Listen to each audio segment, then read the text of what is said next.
साल 2023 की गर्मी का मौसम था।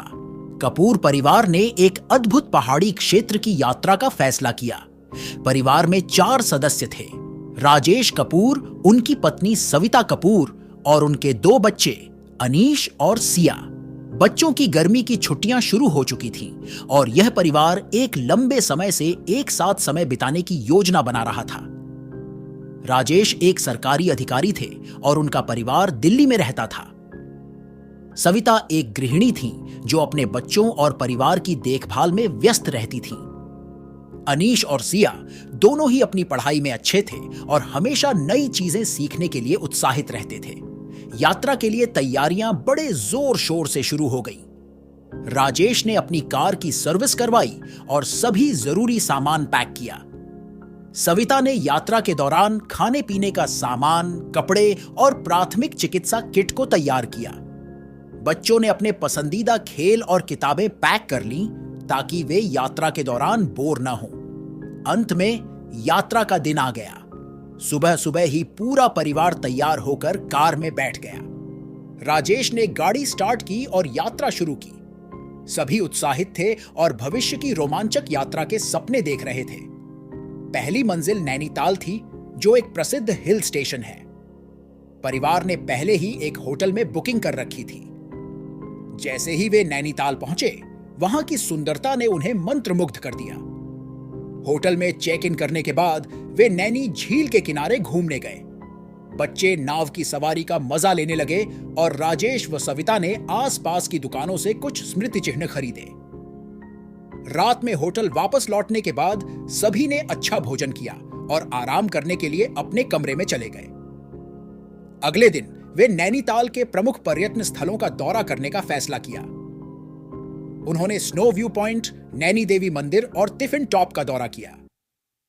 हर जगह की सुंदरता ने उन्हें आश्चर्यचकित कर दिया। नैनीताल के बाद परिवार ने भीमताल और नौकुचिया ताल का दौरा किया। भीमताल झील की गहराई और नौकुचिया ताल की रहस्यमयी कहानियों ने उन्हें बहुत आकर्षित किया। बच्चों ने झील में कयाकिंग और बोटिंग का आनंद लिया, जबकि राजेश और सविता ने शांत वातावरण में आराम किया। यात्रा बहुत अच्छी चल रही थी, लेकिन अचानक मौसम खराब होने लगा। आसमान में काले बादल छा गए और तेज बारिश शुरू हो गई। राजेश ने गाड़ी चलाते समय सड़क पर पानी के बहाव और फिसलन को ध्यान में रखते हुए बहुत सावधानी से गाड़ी चलाई। एक रात जब वे भीमताल से वापस आ रहे थे, गाड़ी का टायर अचानक पंक्चर हो गया। राजेश ने गाड़ी रोक दी और टायर बदलने के लिए बाहर निकला, लेकिन यह कोई साधारण टायर पंक्चर नहीं था। बारिश तेज हो गई थी और अंधेरा बढ़ता जा रहा था।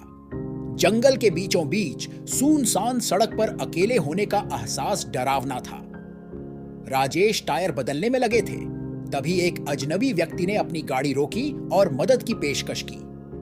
अजनबी ने कहा कि वह भी पास के गांव का रहने वाला है और अक्सर इस रास्ते से गुजरता है। उसकी मदद से टायर जल्दी बदल गया और राजेश ने धन्यवाद करते हुए यात्रा जारी रखने का फैसला किया। अगली मंजिल पर जाने के लिए उन्हें एक रात और जंगल के बीचों बीच रहना पड़ा। उन्हें पास के गांव में रहने की जगह मिली, लेकिन वहां का माहौल कुछ अजीब था। गांव के लोग बहुत कम बोलते थे और अजनबियों को लेकर सतर्क रहते थे। रात को राजेश और सविता को अजीब आवाजें सुनाई देने लगी। बच्चे भी डर के मारे अपनी मां के पास आ गए। बाहर कुछ हलचल हो रही थी और उन्हें लगा कि कोई उनके घर के आसपास मंडरा रहा है। राजेश ने हिम्मत जुटाकर बाहर देखा, लेकिन वहां कोई नहीं था।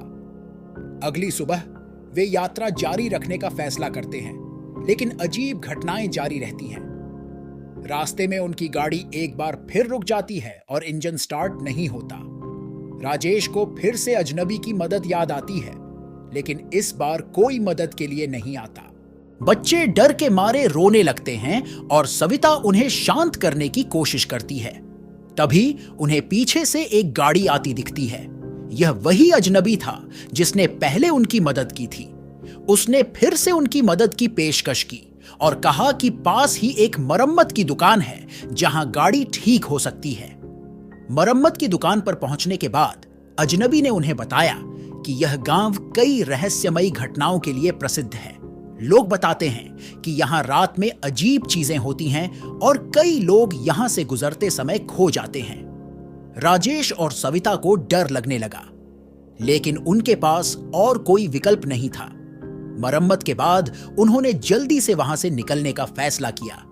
जैसे ही वे वहां से निकले, अजनबी ने उन्हें एक पुराने मंदिर के बारे में बताया जो रास्ते में आता है और जहां लोग अक्सर खो जाते हैं। रास्ते में बच्चों ने उस मंदिर को देखने की जिद की, लेकिन सविता और राजेश ने उन्हें समझाया कि यह सुरक्षित नहीं है। लेकिन जब वे मंदिर के पास पहुंचे तो गाड़ी अचानक बंद हो गई और कोई भी कोशिश काम नहीं आई। राजेश ने हिम्मत जुटाकर मंदिर के अंदर जाने का फैसला किया, शायद कोई वहां मदद कर सके। सविता और बच्चे गाड़ी में ही रुके। राजेश ने जैसे ही मंदिर के अंदर कदम रखा, वहां की हवा ही बदल गई। अंदर घुप अंधेरा था और एक अजीब सी ठंडक थी। राजेश ने मंदिर के अंदर एक वृद्ध पुजारी को देखा जो ध्यान में लीन था। उसने पुजारी को सारी स्थिति बताई और मदद मांगी। पुजारी ने आंखें खोली और एक रहस्यमयी मुस्कान के साथ कहा, तुम्हें इस मंदिर में आने का बुलावा मिला है। यहां कोई भी दुर्घटनावश नहीं आता। राजेश घबरा गया और पीछे हटने की कोशिश की, लेकिन पुजारी ने उसे रोका। उसने कहा, यह मंदिर प्राचीन है और इसकी अपनी शक्तियां हैं। यहां आने वाले हर व्यक्ति को एक परीक्षा से गुजरना होता है। राजेश को समझ में नहीं आ रहा था कि वह क्या करे। उसने पुजारी से पूछा कि वह क्या चाहता है। पुजारी ने कहा, यहां से निकलने का केवल एक ही तरीका है, तुम्हें अपनी सबसे बड़ी डर का सामना करना होगा। राजेश को लगा कि यह सब एक बुरा सपना है, लेकिन उसके पास और कोई विकल्प नहीं था। उसने पुजारी से कहा कि वह तैयार है। पुजारी ने एक दीपक जलाया और उसे मंदिर के अंदर गहरे ले गया। वहां एक छोटी सी गुफा थी जिसके अंदर घना अंधेरा था। पुजारी ने राजेश से कहा, इस गुफा में तुम्हारा सबसे बड़ा डर छिपा है। अगर तुम इसे पार कर लेते हो तो तुम और तुम्हारा परिवार सुरक्षित रहेंगे। राजेश ने हिम्मत जुटाई और गुफा के अंदर चला गया। अंदर एक अजीब सी गंध थी और हवा में सर्दी की ठंडक थी। अचानक उसे एक आवाज सुनाई दी। यह उसकी मां की आवाज थी जो उसे पुकार रही थी। राजेश ने पीछे मुड़कर देखा, लेकिन वहां कोई नहीं था। आगे बढ़ते हुए राजेश को अपनी पत्नी और बच्चों की चीखें सुनाई देने लगी। उसे लगा कि वे खतरे में हैं और उसने तेज कदमों से चलना शुरू कर दिया। गुफा के अंदर का माहौल बेहद डरावना था, लेकिन राजेश ने हिम्मत नहीं हारी। अंत में उसने देखा कि एक बड़ा दरवाजा उसके सामने खुला हुआ था। दरवाजे के उस पार एक अजीब सी रोशनी थी।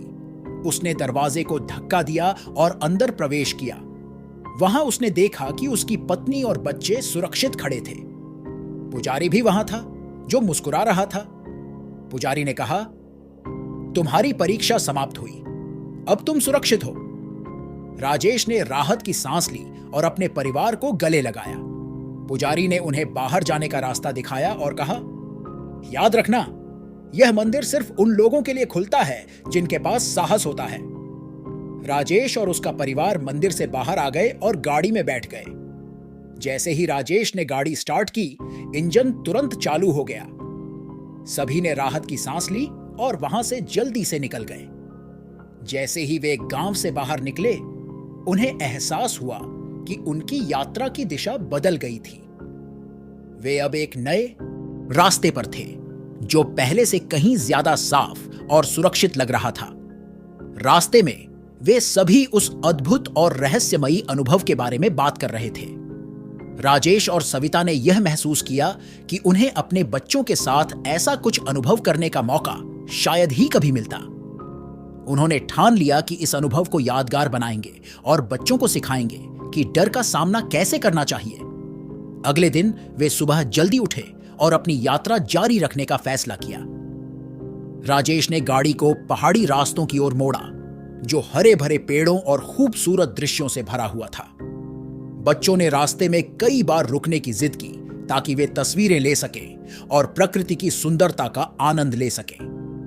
कुछ किलोमीटर की यात्रा के बाद वे एक छोटे से गांव पहुंचे जहां उन्होंने स्थानीय संस्कृति और खान पान का आनंद लिया। गांव के लोग बहुत ही मेहमाननवाज थे और उन्होंने कपूर परिवार को अपने घर में आमंत्रित किया। उन्होंने स्थानीय भोजन का स्वाद चखा और पारंपरिक नृत्य का आनंद लिया। अगले दिन परिवार ने तय किया कि वे एक झरने के पास कैंपिंग करेंगे। यह जगह एकदम शांत और सुंदर थी, जहां वे प्रकृति के करीब आ सकते थे। राजेश ने तंबू लगाया और सविता ने खाने पीने का सामान तैयार किया। बच्चे पानी में खेल रहे थे और आसपास के जंगल में छोटी मोटी खोज कर रहे थे। रात होते ही आसमान में तारों की चमक ने सबको मंत्रमुग्ध कर दिया। परिवार ने आग के चारों ओर बैठकर कहानियां सुनाई और अपने अनुभव साझा किए। यह समय उनके लिए बहुत ही खास था, क्योंकि वे एक दूसरे के और करीब आ गए थे। रात के गहरे अंधेरे में अचानक से जंगल में कुछ हलचल सी महसूस हुई। राजेश और सविता ने ध्यान दिया कि कुछ अजीब आवाजें आ रही हैं। उन्होंने बच्चों को तंबू में सुरक्षित किया और बाहर की स्थिति का जायजा लेने निकले। राजेश ने अपनी टॉर्च जलाई और आवाज के स्रोत की ओर बढ़ा। जैसे ही वे आगे बढ़े, उन्होंने देखा कि पास के झाड़ियों में कुछ चमक रहा है। सविता ने साहस जुटाकर आगे बढ़ने का संकेत दिया। वहां पहुंचने पर उन्होंने देखा कि यह एक पुरानी जंग लगी हुई संदूक थी। संदूक को खोलने पर उन्होंने पाया कि अंदर कुछ पुराने दस्तावेज और नक्शे थे। राजेश ने इन दस्तावेजों को ध्यान से पढ़ा और पाया कि यह किसी खजाने का नक्शा था। उन्होंने सविता को यह दिखाया और दोनों ने मिलकर तय किया कि वे इस खजाने की खोज करेंगे। अगले कुछ दिनों में उन्होंने गांव के लोगों से बात की और इस नक्शे के बारे में अधिक जानकारी जुटाई। गांव के बुजुर्गों ने बताया कि यह खजाना कई सालों से खोया हुआ है और इसे खोजने वाले को बहुत मुश्किलों का सामना करना पड़ता है। लेकिन कपूर परिवार ने ठान लिया कि वे इस चुनौती को स्वीकार करेंगे।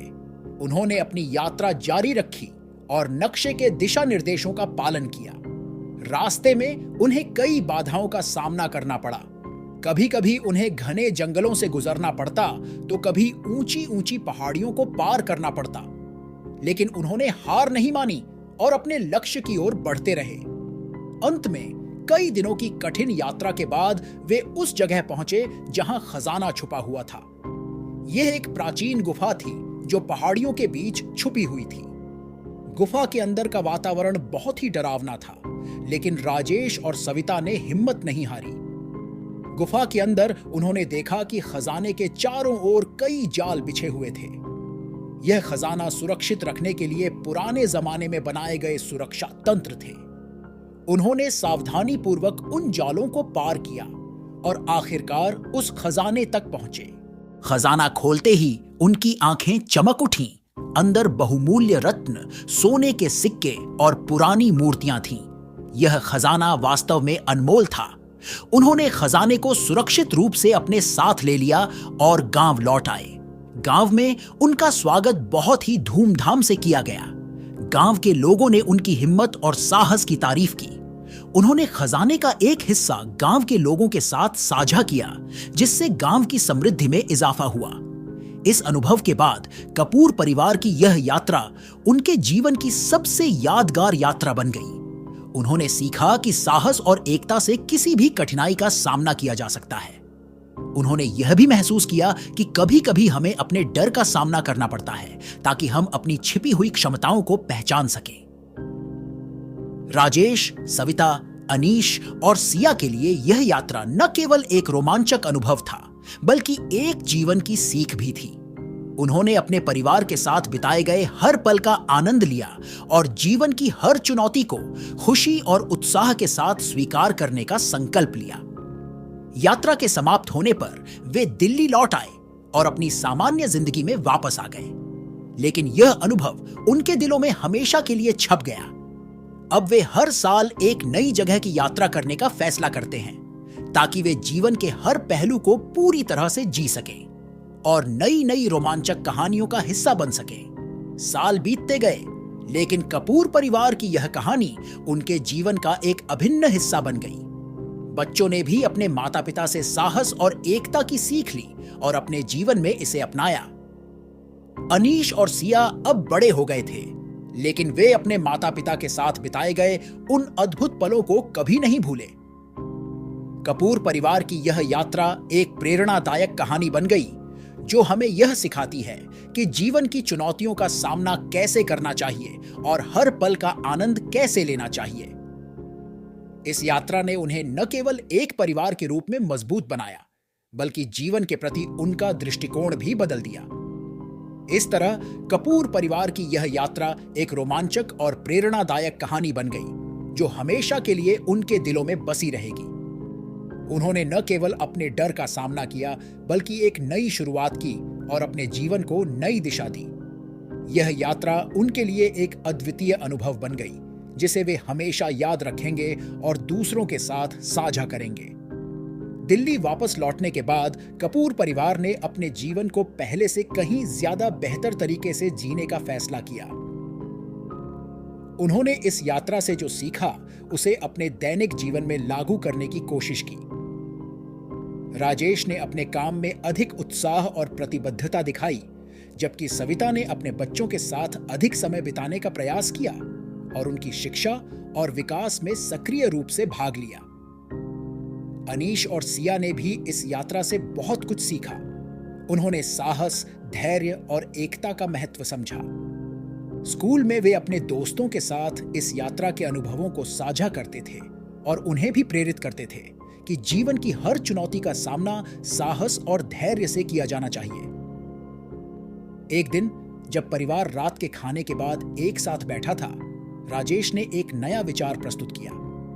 उन्होंने कहा, हमने इस यात्रा से बहुत कुछ सीखा है। क्यों ना हम हर साल एक नई जगह की यात्रा करें और नए नए अनुभव जुटाएं। सविता और बच्चों ने इस विचार का समर्थन किया। उन्होंने तुरंत अगले साल की यात्रा की योजना बनानी शुरू कर दी। इस बार वे दक्षिण भारत के सुंदर तटों और मंदिरों का दौरा करने का फैसला किया। यात्रा के दिन आते ही पूरा परिवार उत्साहित था। उन्होंने अपने सभी जरूरी सामान पैक कर लिए और नई यात्रा के लिए तैयार हो गए। इस बार उन्होंने अपनी पिछली यात्रा से सीखी गई चीजों को ध्यान में रखते हुए पूरी तैयारी की थी। सफर की शुरुआत में ही उन्होंने एक महत्वपूर्ण अनुभव किया। जब वे एक पुराने मंदिर का दौरा कर रहे थे, उन्हें वहां एक पुजारी मिला जिसने उन्हें एक प्राचीन कथा सुनाई। यह कथा एक राजा के बारे में थी जिसने अपने राज्य की रक्षा के लिए अपने जीवन का बलिदान दिया था। इस कथा ने कपूर परिवार को बहुत प्रेरित किया और उन्होंने इस यात्रा को और अधिक अर्थपूर्ण बना दिया। यात्रा के दौरान उन्होंने कई नए दोस्त बनाए और विभिन्न संस्कृतियों और परंपराओं के बारे में सीखा। उन्होंने समुद्र तट पर सूर्योदय का आनंद लिया, पुराने किलों का दौरा किया और विभिन्न प्रकार के स्थानीय भोजन का स्वाद चखा। राजेश ने महसूस किया कि इन यात्राओं ने उनके परिवार के बीच के संबंधों को और मजबूत बना दिया है। उन्होंने यह भी देखा कि बच्चे अब अधिक आत्मविश्वासी और साहसी हो गए हैं। सविता ने भी अपनी नई जिम्मेदारियों को खुशी और उत्साह के साथ निभाया। इस तरह हर साल एक नई जगह की यात्रा करने की परंपरा कपूर परिवार की जीवन शैली का एक महत्वपूर्ण हिस्सा बन गई। हर यात्रा ने उन्हें न केवल नए स्थानों का अनुभव कराया, बल्कि उन्हें एक दूसरे के और करीब लाया और जीवन के प्रति उनके दृष्टिकोण को और भी व्यापक बनाया।